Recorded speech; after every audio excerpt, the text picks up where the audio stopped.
Unfair to collect toll if highway is in bad shape. High Court orders reduction in toll fees. The Jammu and Kashmir High Court directed 80% reduction in the toll fee at two toll plazas on the National Highway 44 until the completion of construction. The court said that the national highway was in a deteriorated state, making toll collection unfair and unreasonable.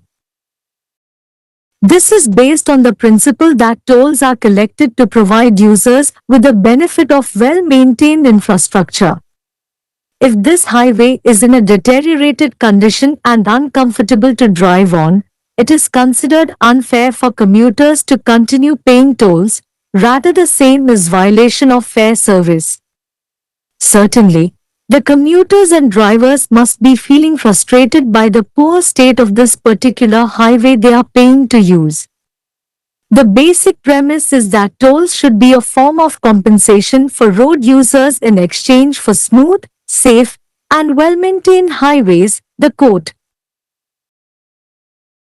court observed that commuters are being unfairly charged as they are not receiving the value they are paying for in terms of quality infrastructure.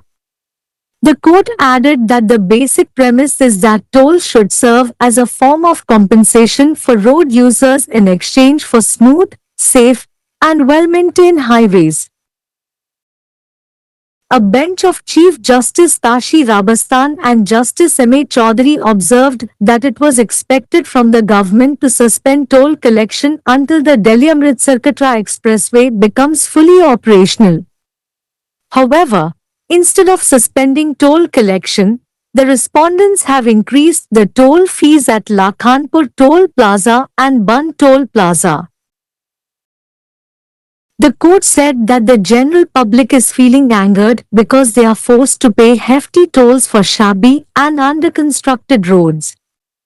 The court also said that Union Minister for Road, Transport and Highways, Nitin Gadkari at a global workshop on satellite-based tolling said that there is no justification of highway agencies charging toll if roads are not in good condition or not up to their standards and people continue to face problems.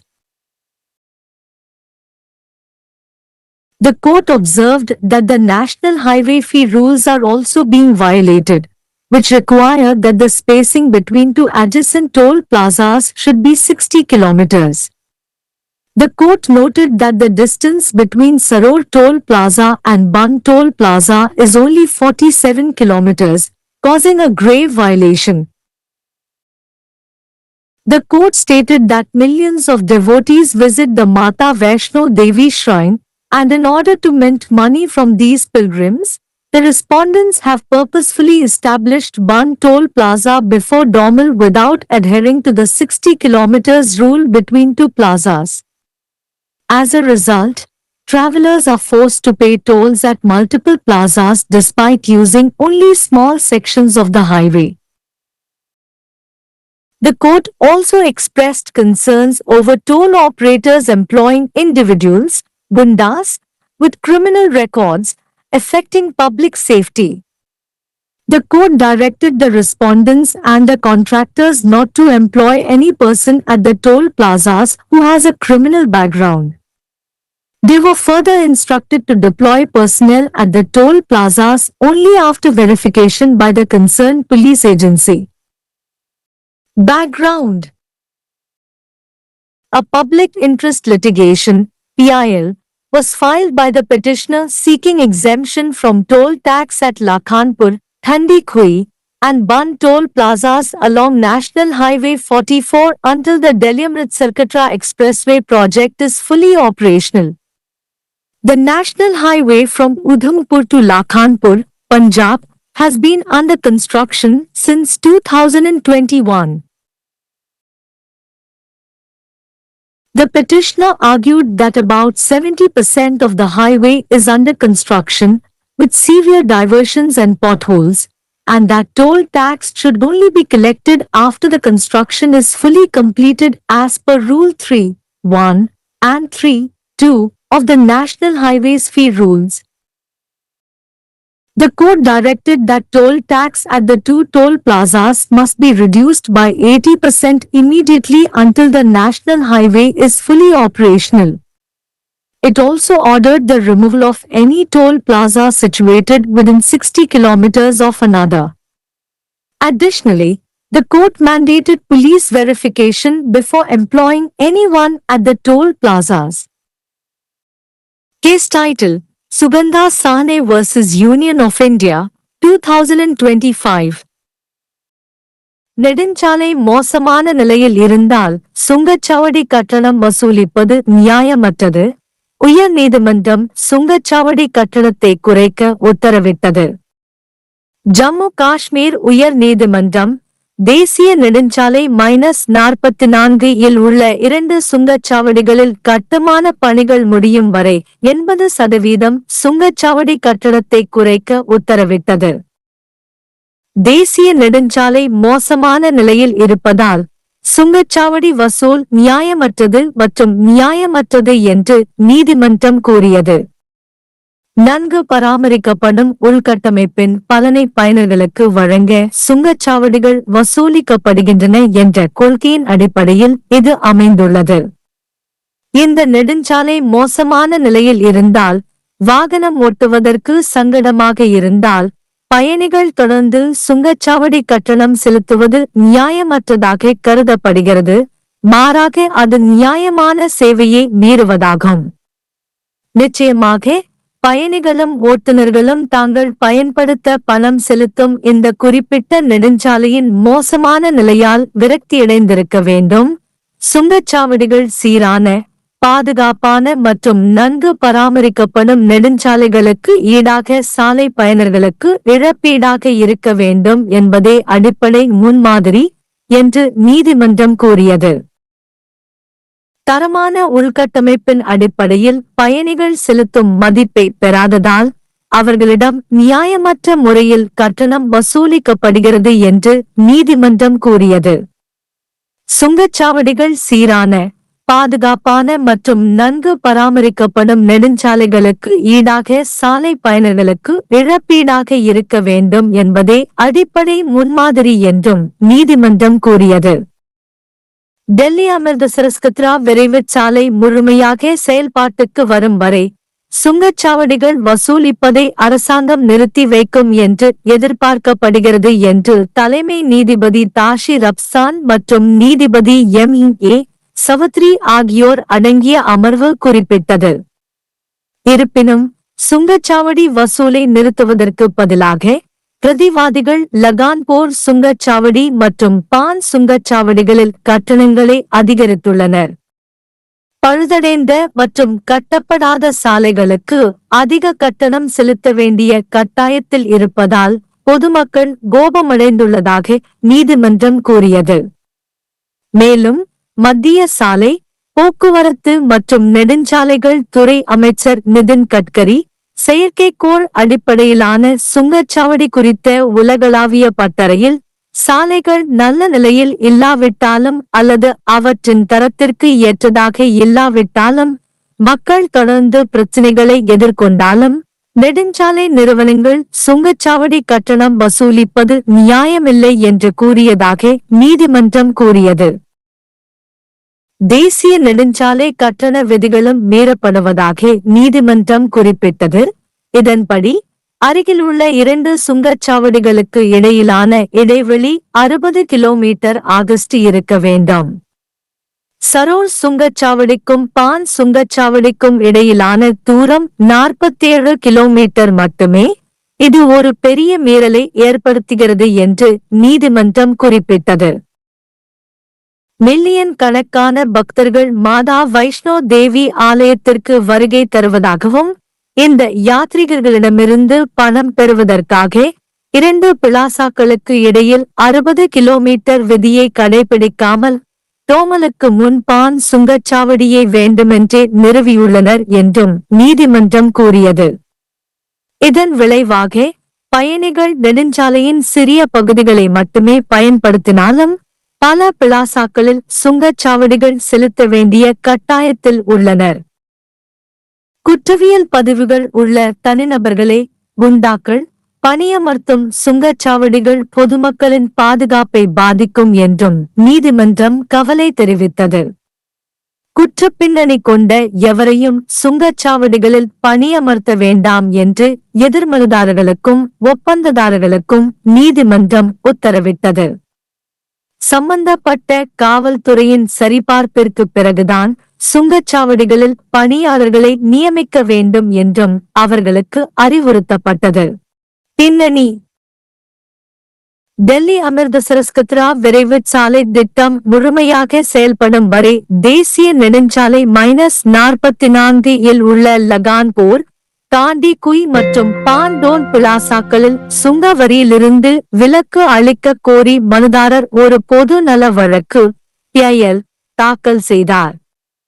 உதம்பூரிலிருந்து லகான்பூர், Punjab வரையிலான தேசிய நெடுஞ்சாலை 2021 முதல் கட்டுமானத்தில் உள்ளது. நெடுஞ்சாலையின் சுமார் 70% கட்டுமானத்தில் உள்ளது. கடுமையான திசைதிருப்பல்கள் மற்றும் பள்ளங்கள் உள்ளன என்றும் தேசிய நெடுஞ்சாலை கட்டண விதிகளின் விதி 3.1.3.2 இன் படி கட்டுமானம் முழுமையாக முடிந்த பின்னரே சுங்க வரி வசூலிக்கப்பட வேண்டும் என்றும் மனுதாரர் வாதிட்டார். தேசிய நெடுஞ்சாலை முழுமையாக செயல்பாட்டுக்கு வரும் வரை 2 சுங்கச்சாவடிகளிலும் சுங்க வரியை உடனடியாக 80% குறைக்க வேண்டும் என்று நீதிமன்றம் உத்தரவிட்டது. மற்றொரு சுங்கச்சாவடியிலிருந்து 60 கிலோமீட்டர் தொலைவில் உள்ள எந்தவொரு சுங்கச்சாவடியையும் அகற்றவும் அது உத்தரவிட்டது. கூடுதலாக சுங்கச்சாவடிகளில் யாரையும் பணியமர்த்துவதற்கு முன்பு காவல்துறை சரிபார்ப்பை நீதிமன்றம் கட்டாயப்படுத்தியது. வழக்கு தலைப்பு: சுகந்தா சாவ்னி vs இந்திய ஒன்றியம் 2025। यदि राजमार्ग खराब स्थिति में है तो टोल वसूलना अनुचित है। उच्च न्यायालय ने टोल शुल्क में कमी का आदेश दिया। जम्मू और कश्मीर उच्च न्यायालय ने निर्माण पूरा होने तक राष्ट्रीय राजमार्ग 44 पर 2 टोल प्लाजा पर टोल शुल्क में 80% की कमी करने का निर्देश दिया। न्यायालय ने कहा कि राष्ट्रीय राजमार्ग की स्थिति खराब है, जिससे टोल वसूली अनुचित और अनुचित है। यह इस सिद्धांत पर आधारित है कि टोल उपयोगकर्ताओं को अच्छी तरह से बनाए गए बुनियादी ढांचे का लाभ प्रदान करने के लिए एकत्र किए जाते हैं। यदि यह राजमार्ग खराब स्थिति में है और इस पर गाड़ी चलाना असुविधाजनक है तो यात्रियों के लिए टोल का भुगतान करना अनुचित माना जाता है, बल्कि यह उचित सेवा का उल्लंघन है। निश्चित रूप से यात्री और ड्राइवर इस विशेष राजमार्ग की खराब स्थिति से निराश महसूस कर रहे होंगे, जिसके लिए वे भुगतान कर रहे हैं। मूल आधार यह है कि टोल सड़क उपयोगकर्ताओं के लिए सुचारू, सुरक्षित और अच्छी तरह से बनाए गए राजमार्गों के बदले में मुआवजे का एक रूप होना चाहिए, अदालत ने कहा। अदालत ने कहा कि यात्रियों से अनुचित तरीके से शुल्क लिया जा रहा है क्योंकि उन्हें गुणवत्तापूर्ण बुनियादी ढांचे के मामले में वह मूल्य नहीं मिल रहा है जिसके लिए वे भुगतान कर रहे हैं। अदालत ने कहा कि मूल आधार यह है कि टोल सड़क उपयोगकर्ताओं के लिए सुचारू, सुरक्षित और अच्छी तरह से बनाए गए राजमार्गों के बदले में मुआवजे के रूप में काम करना चाहिए। मुख्य न्यायाधीश ताशीर अबस्तान और न्यायमूर्ति N.A. चौधरी की पीठ ने कहा कि सरकार से यह अपेक्षा की जाती है कि वह दिल्ली अमृतसर एक्सप्रेसवे के पूरी तरह से चालू होने तक टोल संग्रह को निलंबित कर दे। हालांकि टोल संग्रह को निलंबित करने के बजाय प्रतिवादियों ने लखनपुर टोल प्लाजा और बन्न टोल प्लाजा पर टोल शुल्क बढ़ा दिया है। अदालत ने कहा कि आम जनता इस बात से नाराज है कि उन्हें जर्जर और कम निर्माण वाली सड़कों के लिए भारी टोल का भुगतान करने के लिए मजबूर किया जा रहा है। कोर्ट ने यह भी कहा कि केंद्रीय सड़क, परिवहन और राजमार्ग मंत्री नितिन गडकरी ने सैटेलाइट आधारित टोलिंग पर आयोजित वैश्विक कार्यशाला में कहा कि अगर सड़कें अच्छी स्थिति में नहीं हैं या मानकों के अनुरूप नहीं हैं और लोगों को लगातार समस्याओं का सामना करना पड़ रहा है, तो राजमार्ग एजेंसियों द्वारा टोल वसूलने का कोई औचित्य नहीं है। कोर्ट ने पाया कि राष्ट्रीय राजमार्ग शुल्क नियमों का भी उल्लंघन किया जा रहा है, जिसके अनुसार दो समीपवर्ती टोल प्लाजा के बीच 60 किलोमीटर की दूरी होनी चाहिए। कोर्ट ने पाया कि सरोर टोल प्लाजा और बन्न टोल प्लाजा के बीच की दूरी केवल 47 किलोमीटर है, जो गंभीर उल्लंघन है। कोर्ट ने कहा कि माता वैष्णो देवी मंदिर में लाखों श्रद्धालु आते हैं और इन श्रद्धालुओं से पैसे कमाने के लिए प्रतिवादियों ने दो प्लाजा के बीच 60 किलोमीटर के नियम का पालन किए बिना जानबूझकर डोमेल से पहले बन्न टोल प्लाजा स्थापित किया है। नतीजतन यात्रियों को राजमार्ग के केवल छोटे हिस्से का उपयोग करने के बावजूद कई प्लाजा पर टोल चुकाने के लिए मजबूर होना पड़ता है। कोर्ट ने टोल ऑपरेटरों द्वारा आपराधिक रिकॉर्ड वाले व्यक्तियों, गुंडों को नियुक्त करने पर भी चिंता व्यक्त की, जिससे सार्वजनिक सुरक्षा प्रभावित होती है। अदालत ने प्रतिवादियों और ठेकेदारों को निर्देश दिया कि वे टोल प्लाजा पर किसी ऐसे व्यक्ति को नियुक्त न करें जिसकी आपराधिक पृष्ठभूमि हो। उन्हें संबंधित पुलिस एजेंसी द्वारा सत्यापन के बाद ही टोल प्लाजा पर कर्मियों को तैनात करने का निर्देश दिया गया। पृष्ठभूमि: याचिकाकर्ता द्वारा एक जनहित याचिका PIL दायर की गई थी, जिसमें दिल्ली अमृतसर एक्सप्रेसवे परियोजना के पूरी तरह चालू होने तक राष्ट्रीय राजमार्ग 44 के साथ लखनपुर, ठंडी खुई और बन्न टोल प्लाजा पर टोल टैक्स से छूट की मांग की गई थी। उधमपुर से लखनपुर, पंजाब तक राष्ट्रीय राजमार्ग 2021 से निर्माणाधीन है। याचिकाकर्ता ने तर्क दिया कि राजमार्ग का लगभग 70% हिस्सा निर्माणाधीन है, जिसमें गंभीर मोड़ और गड्ढे हैं, और राष्ट्रीय राजमार्ग शुल्क नियम के नियम 3(1) और 3(2) के अनुसार निर्माण पूरी तरह पूरा होने के बाद ही टोल टैक्स वसूला जाना चाहिए। न्यायालय ने निर्देश दिया कि राष्ट्रीय राजमार्ग के पूरी तरह चालू होने तक दोनों टोल प्लाजा पर टोल टैक्स को तत्काल 80% तक कम किया जाना चाहिए। न्यायालय ने किसी अन्य टोल प्लाजा के 60 किलोमीटर के भीतर स्थित किसी भी टोल प्लाजा को हटाने का भी आदेश दिया। इसके अतिरिक्त न्यायालय ने टोल प्लाजा पर किसी को भी नियुक्त करने से पहले पुलिस सत्यापन अनिवार्य कर दिया। केस टाइटल: सुगंधा साहनी बनाम भारत संघ 2025।